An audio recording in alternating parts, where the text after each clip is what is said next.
Hey everyone, it's Emily. I am recording this on my iPhone in my bedroom. It's Monday, March 16th, and it's been a really strange couple of weeks with the explosion of the COVID pandemic.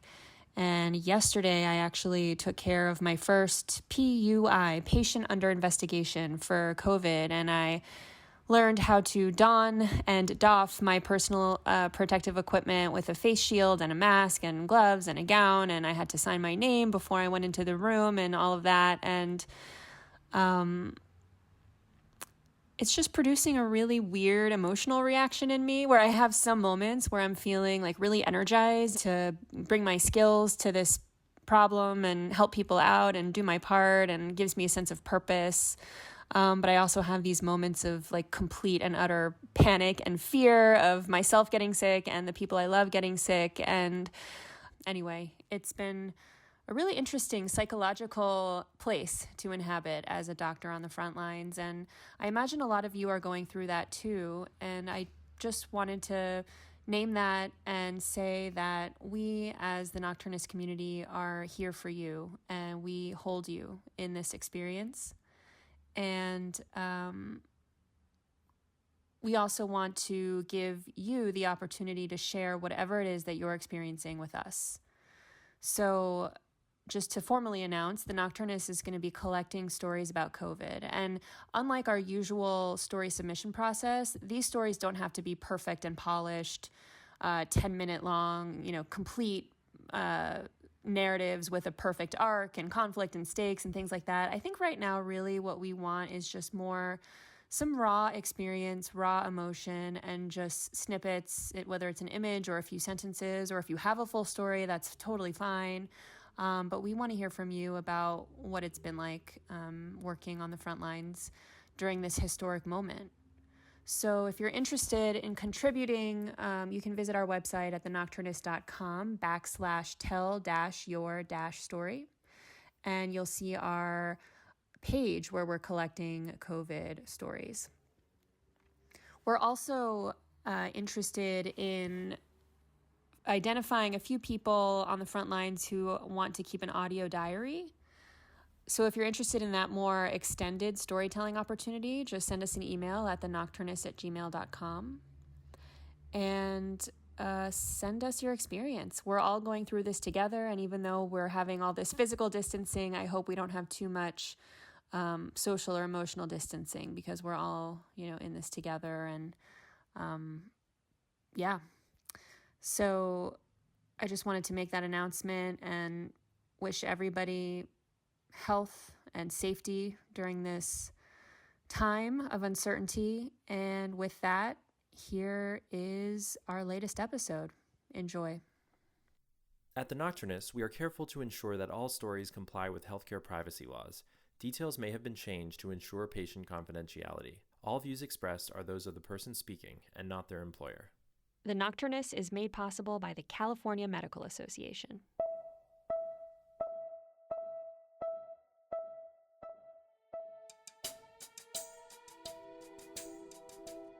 We talk a lot on this show about how medical care is siloed. Patients may have a different doctor for every organ, but no one looking out for the whole person in the context of the life they're living. Sometimes, all the medical care in the world is useless if a person doesn't have the ability to care for themselves when they leave the doctor's office or the hospital. Social workers can help them with that. They meet patients where they are. This is The Nocturnists, stories from the world of medicine. I'm Emily Silverman. In this episode, social worker Emmeline Sun tells a story about one of her clients, how she built trust with him, and how caring for him came to mean betraying that trust. I read him his rights, knowing that he wasn't hearing me, and then they strapped him into the back of an ambulance and took him away. Afterward, Emmeline and I talk more about caring for patients within a deeply inadequate and sometimes traumatizing medical system. Here's Emmeline. And then there was Robin. His conviction history was chaotic. Multiple assault charges, felony convictions dotting the West Coast, severe mental illness, and no history of connecting with service providers. The only consistency he seemed to know was jail, where he'd spent 85% of his adult life. Moments before I met him in custody for the first time, the deputies asked me if I wanted him in cuffs or not. And I wanted to be cool and tough, despite my only personal criminal court appearance being in the 9th grade, for biking without a helmet. So I said, oh yeah, definitely, I can handle this. I don't need cuffs, but also there's an emergency button in this holding tank, right? But the Robin that I met was not the person that I saw in paper. He's a firm orator with a soft-spoken lisp. He writes me Thanksgiving and Christmas and birthday cards with metered poems and drawings of his favorite things, iced oatmeal cookies and sugar-saturated coffee. He weaves hypotheses about the divine and the self and who we are behind the skin and sinew that form our bodies. He's also someone who, sitting across from you in an orange jumpsuit, can somehow help you suspend disbelief in how raw the world can be. My visits to him are court mandated, but I always left wanting more, and this is saying something considering that there isn't anything magical about the county jail holding tanks, except that they're still standing.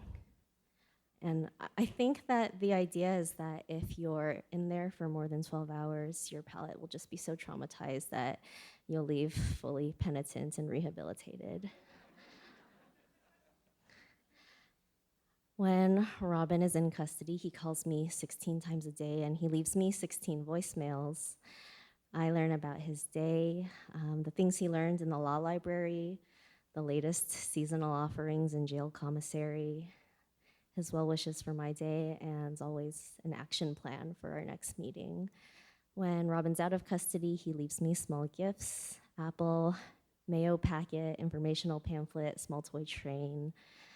At the age of 35, all Robin wants in life is to be adopted by a loving couple who will give him his own bedroom and a weekly allowance and a pet dog and cat. Sometimes he asks me when I'm going to adopt him, or if I'm working too hard, or if I have time to play. And sometimes it feels like I'm not the one seeing him, he's seeing me, my mistakes included. He can sense when I'm anxious or pensive or distracted, notices the signs, me picking at my face or chewing on the inside of my mouth or asking him very cursory professional questions. And then he pauses, puts his hand on my shoulder and asks, "Can we start over?"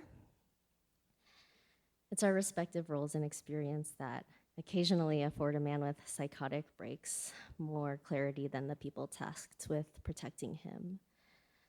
Protecting being the operative word. There was this one time that I, as a zealous new social worker, lured him into a 5150 with the promise of a Subway sandwich. So a crash course, a 5150 is where you deem someone gravely disabled or a threat to themselves and others, and then you essentially do a citizen's arrest on them for involuntary hospitalization. So upon figuring out what was going on, Robin ran into open traffic. I ran back and forth in the bike lane, screaming at him to come back. My boss who's in the audience, he was yelling at the top of his lungs to the cops across the street for backup, and his voice was drowned in this accompaniment of muni buses and cars just honking up a storm as Robin did this frenzied hopscotch across an arterial roadway leading to the freeway. 3 patrol cars cornered him, just like in the movies, and I thought to myself, oh my God, I'm gonna see someone die today. But Robin had been in this situation before, and he knew exactly what to do. His hands were in the air, he was screaming his jail ID and his date of birth and his full legal name. And then he grabbed my hands. His voice was childlike, his eyes filled with tears, and he cried, "Please take my hands and help me run away. I'm scared and I just want to be safe." And then he was in tears and I was in tears because the cops were circling him and yelling at me to drop his hands. And I had watched way too much cops in my life, so I was sure I knew it was going to happen. Robin ran off, and as soon as he was out of eyeshot, I burst into tears as the cops ran after him and kind of side-eyed me awkwardly.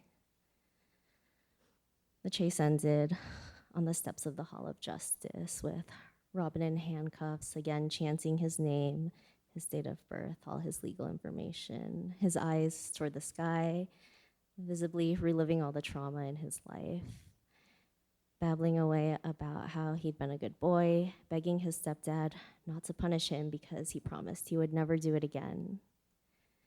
I read him his rights, knowing that he wasn't hearing me, and then they strapped him into the back of an ambulance and took him away.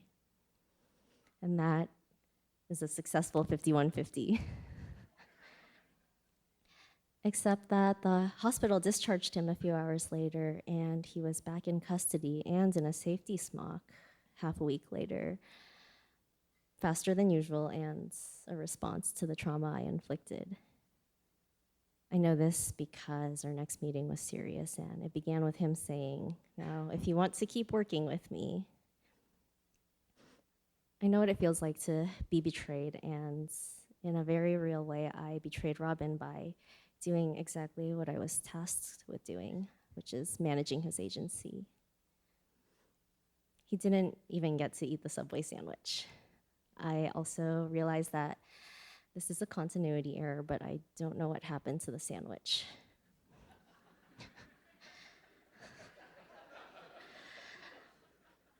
So there's this system-hardened criminal with a string of assault and robberies and felony convictions under his belt, and the one time he really scares the shit out of me is when, in trying to protect him, I cause him more trauma that pushes him to the fringe, and that I was the one who had made a mistake that caused me to fear losing him and all the joy he brings me. So, where do mistakes begin and end? And how do we qualify or quantify a mistake?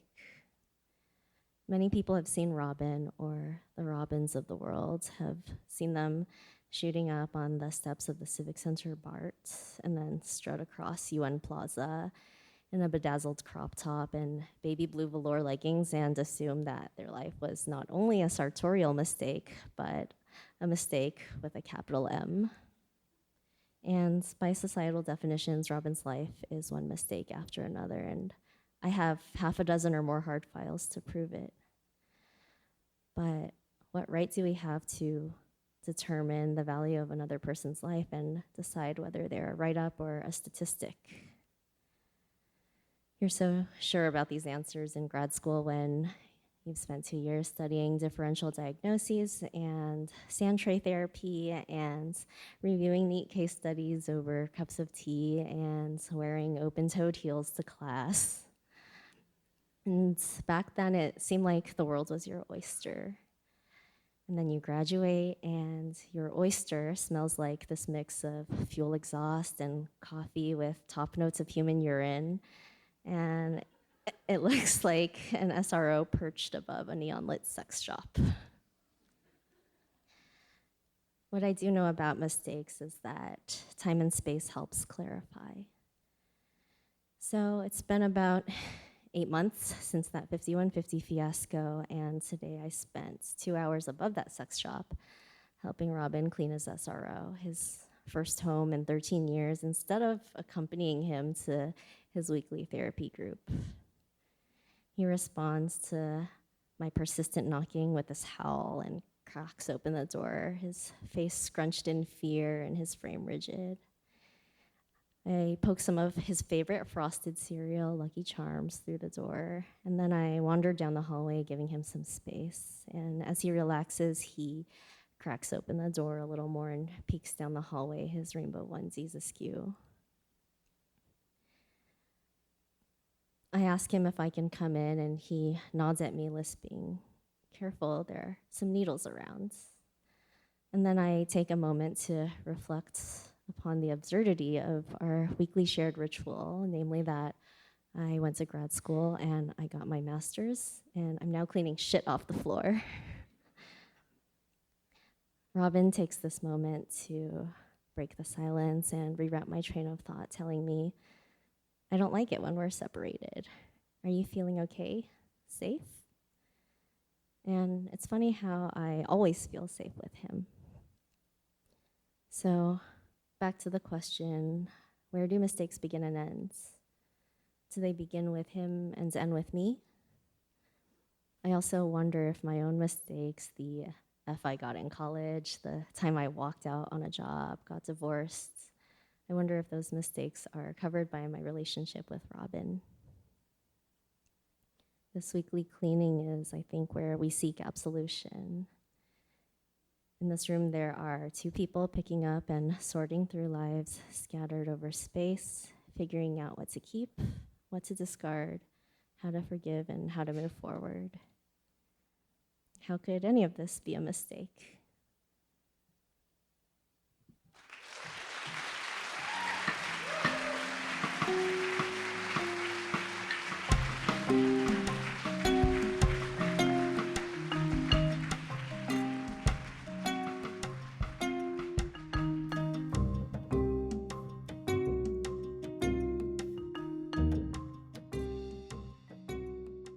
So I am sitting here with Emmeline Sun, and Emmeline's story was one of our favorites, and we're so excited to have her here in the studio. Thanks for coming in, Emmeline. Thanks for having me in. So I'd love to hear a little bit about your path to social work and then about what social work is. Yeah, so I had, it was meandering. I had tried a lot of different things out, and after college, I ended up at a wealth management firm. I didn't like it, and I just hated my life. So I quit my job, and then as soon as I quit it, I regretted it, and I asked for my job back. But in the meanwhile, AmeriCorps contacted me and asked if I wanted to apply as a teacher at the outdoor high school, working with students who had been expelled from the public school system. And concurrently, I started working at a runaway and homeless youth shelter in Oregon. And the intersection was really interesting because sometimes I would see the kids at the school that I was working at the shelter. So I would see them like during the day and in the evening as well. And what was interesting to me was that, you know, it's the end goal to pass on knowledge to students, but along the way, there are so many factors that affect how much they can get from school. And so that's like where social work comes in, is, you know, advocating for people, seeing like where the gaps in the system are, addressing those. And so that's kind of where I ended up. And that, to me, is what social work is. So after grad school, you landed at Citywide Case Management. Can you tell us a little bit about your job and what it is that you do? Yeah, so I work with people who have severe mental illness and substance abuse challenges, and for whom jail is like a revolving door for them. So their probation officers will submit referrals for intensive case management if they're noticing that maybe mental health issues are getting in the way of their clients successfully completing probation. I'm so curious to hear what your clients have to say about their interactions with doctors, either in jail or in the hospital, especially since the audience of this podcast has so many doctors. Are there any messages that you would want to convey to doctors on behalf of your clients? Maybe something doctors don't know that they should know when they're interacting with these vulnerable patient populations? One thing that I do appreciate is that some of my clients who go into custody and do need to receive medical care and that might merit like a trip to the hospital, they are pretty happy about that because they're treated really well at the hospital, and it's like a little bit of a reprieve from being in custody. But I think that also there is always a power dynamic, and that's true with me and my clients. And that is definitely true with doctors and patients. And I think that especially my clients can be intimidated because they feel inferior or inadequate. They don't know how to necessarily articulate their needs. And then they will either very quickly accept something, or they'll just go to the opposite ends where they like vehemently deny services or are very antagonistic. And I think that comes out of a sense of fear. So I think that's where the whole like humane interaction comes into play. When I meet with my clients, I always ask them, what do you want me to know about you? And I think that is a really easy way of building rapport that doesn't, require any self-disclosure. Do you feel like your clients or patients are misunderstood by the general public? And if so, how? Yeah, I think that they are. And I think that when I'm off work and if I've taken off my social worker hat, I also am very culpable of misunderstanding them. And one thing that people will ask me, well, where I'm at a party and someone will be like, what do you do? And I'm like, I'm a social worker. And they're like, thank you. That's such a noble job. Like that, I couldn't do it. And it makes me sad because I learn so much from my clients. I grew up in a pretty insular community and had like a very rigid definition of what was like considered intelligent and competent and able, and like what it meant to be successful. And all my clients, like all of them, are survivors. And all of them are very intelligent in their own ways. Like some of them, when I'm talking to them in custody, they are, in another life, they'll be lawyers. And there's just so much expressed wisdom that I receive. Another thing about my clients, I think, is that I would say, if not 100% of them, very close to 100% have had very adverse childhood experiences, like severe trauma in their lives. And, there's a difference between an excuse and a reason, but I think that a lot of times no one has asked them or been interested in the reason for the decisions they've made in life, and whether that was a conscious decision or something that they actually just had to do in order to survive and adapt to their circumstances. I like what you say, and it reminds me of the point in your story where you're talking about Robin, and you say sometimes this person who has, occasionally psychotic breaks seems to have more clarity than the people protecting him. And so I wanted to know if you could elaborate more on this intuitiveness that Robin had, or just generally more examples of this type of intelligence that you're talking about that you see in your clients. Right. So with Robin in particular, there is something very childlike about him, in a way that is really lovely and refreshing and authentic. And analogy, like I used to work with little kids, and if I wanted to get them to nap, but I was very frantic and anxious about it, they would pick up on that and just like not go to sleep. And if I, was in a calmer space myself, I noticed that it was easier to get them to take a nap. And I feel that way with Robin, a lot of my clients actually, but it's interesting because we think like, oh, these people are psychotic. They aren't navigating the world or understanding it in a way that is adaptive, but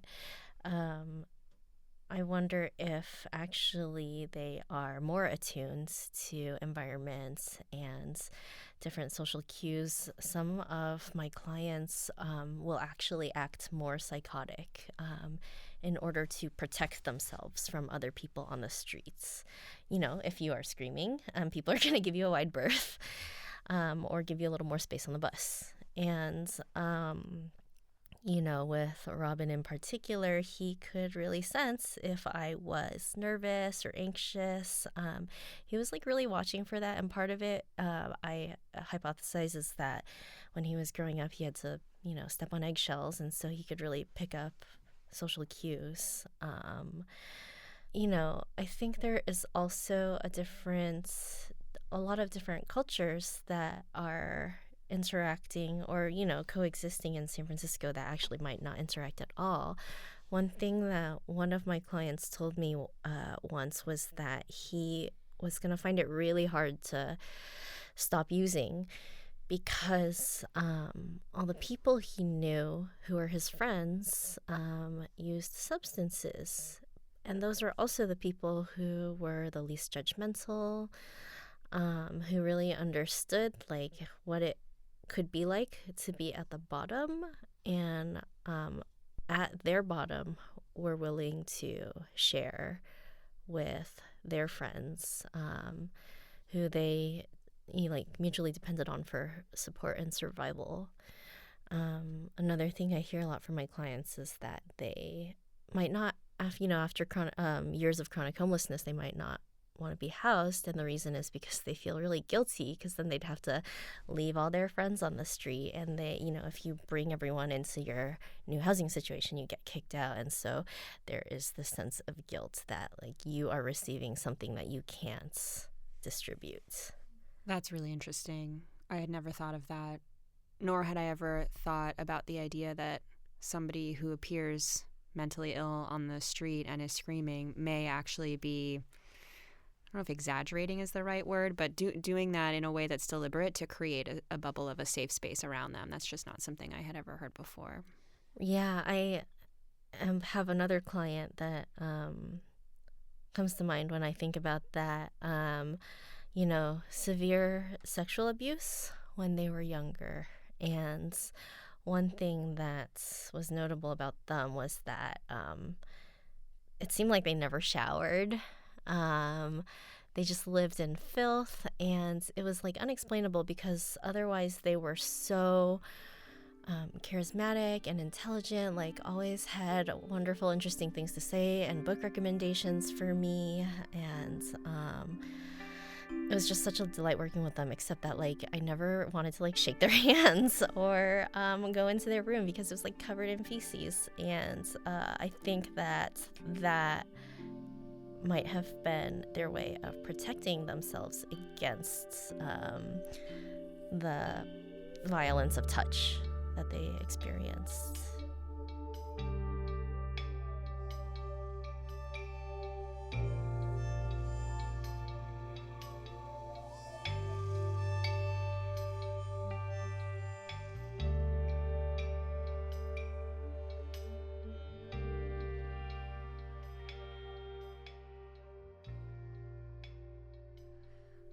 I want to pivot a little bit and talk about the 5150, because that is a big part of your story. And you explain in the story that a 5150 is this moment where you decide somebody is too psychiatrically ill to remain safe, and that you strip their rights away temporarily to stabilize them. How do you initiate it? And then what happens to them? Do the cops just show up at their house, or can you walk me through that? Yeah, so it feels a little bit like a Rubik's Cube sometimes, navigating a 5150, how to initiate it, how to make sure that the cops come. In San Francisco, there are a lot of things going on, and I know the cops are really busy, and they are also trying to make sure that they are utilizing the right resources. But I think that probably grave disability in San Francisco constitutes something different than grave disability in, say, even like San Mateo.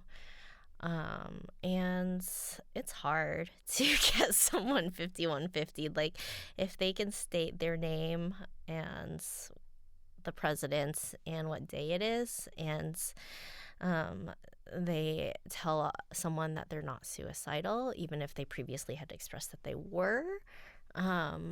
Someone might just be like, well, this person's not gravely disabled. Or the other thing is like being a harm to yourself and others. And I think the bar is pretty high for that as well. The other thing is I've noticed that it's very much, there are obvious biases that come into play where if I have a client who is homeless, it's going to be a lot harder to get them 5150'd than if they are housed because, the medical system is pretty overtaxed, and there is this wariness of clients asking to be 5150'd in order to have a hospital bed and like a place to get fed and taken care of. Just a reprieve from homelessness. So I've had situations where like someone is feeling really suicidal and they want to be 5150'd, and the cops are like, not having it because they don't think that the suicidal intent is actually there. But I like mostly they do their due diligence anyway. So in your story, it sounds like you felt really conflicted about the moment where you had to decide whether or not to initiate a 5150 on Robin. Because on the one hand, you felt like Robin was a danger to himself and wanted to help him. But on the other hand, by definition, 5150ing someone means taking away their rights and their autonomy. And you, I think, even wonder aloud if this was a betrayal of your client. And so I was wondering how you navigate the conflict and the emotional uncertainty of those situations. Yeah, I think that's actually really difficult for me. In your head, you do a mini decisional analysis tree, and you have like 5 seconds to look at all possible outcomes and decide which one you're going to choose. And sometimes it feels like a toss-up. With Robin's 5150, I felt really terrible because it felt that I was contributing to his medical and institutional trauma. He had to be handcuffed, like chased by the cops and then handcuffed in order to be 5150'd.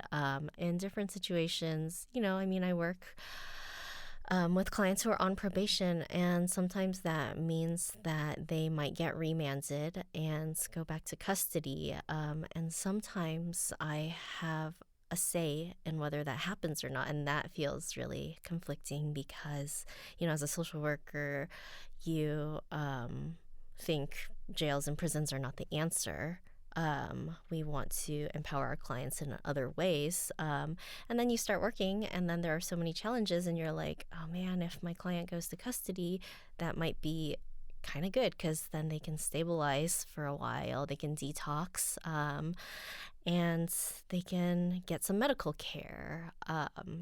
And that's one area where I constantly find myself having to consult with my colleagues because you don't want to be the person that is responsible for always advocating that someone go back to custody. At the end of your story, as you're helping Robin clean up his SRO room, you start thinking about mistakes and thinking about mistakes in your own life. You talk about the F you got in college, the time you walked out on your job. Sounds like it may have been this job you were referring to earlier, a divorce that you went through. And you say, I wonder if those mistakes are covered by my relationship with Robin. I think you used the word absolution. And I was hoping you could talk a little bit more about that.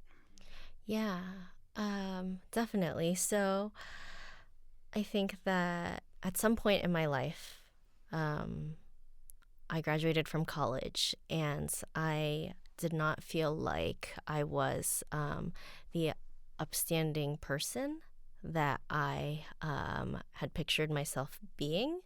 Like I wasn't making the right amount of money, and I had gotten divorced, which was a big thing, like something that my younger self would have judged me very seriously for. And I had gone through my own experiences in childhood of trauma, like not comparable to what my clients have gone through, but my ways of dealing with it were very surprising to me. Like I thought that I would deal with trauma in better ways, and that wasn't true. And so when I work with clients, one thing I always think is if I had been in their situation, like would I have done better or worse with myself? And a lot of times I think that their decisions are very understandable. And then that's why I'm also like encouraged and impressed by a lot of my clients, because they have gone through so much, and then the decisions they make are super admirable to me. And people will be like, oh, you did such a great job. And I, like for promotion purposes at work, I'm like, yes, I did. But in my heart, I'm like, I actually, no, I think that's on them. Well, thank you so much for coming in to speak with us. I always love when we have people from other healthcare disciplines on the show, because it offers just such a different perspective. So thank you for coming. Yeah, thanks again for having me. Thanks so much for listening to The Nocturnists. We'd love to hear your reactions to Emmeline's story, so leave us a message on our hotline at 415-991-0958. This show is a passion project, and we really rely on our audience for support. So if you like what you hear, go to our website and click Donate. And if you're interested in coming on as a sponsor or having our team produce a live show in your town, get in touch. We also want to give a special shout out to another healthcare podcast. It's called Trade-Offs, and it's about the intersection of healthcare, policy, and people. Check out Trade-Offs to learn from doctors, economists, and other experts about what works in healthcare policy and what doesn't. The Nocturnist is made possible by the California Medical Association, an organization that works to keep the doctor-patient relationship at the center of medicine. I want to thank our executive producer, Allie Block, our head of story development, Adelaide Papazzolo, our podcast producer, Liza Veal, and our communications director, Chloe Lassard. Our original artwork is by Lindsay Mound, our original theme song is by Yosef Monroe, and all other music is from Blue Dot Sessions. Please subscribe, rate, and review our show on Apple Podcasts. It actually helps. And of course, spread the word to your friends, family, and colleagues. Until next week, we are the Nocturnists.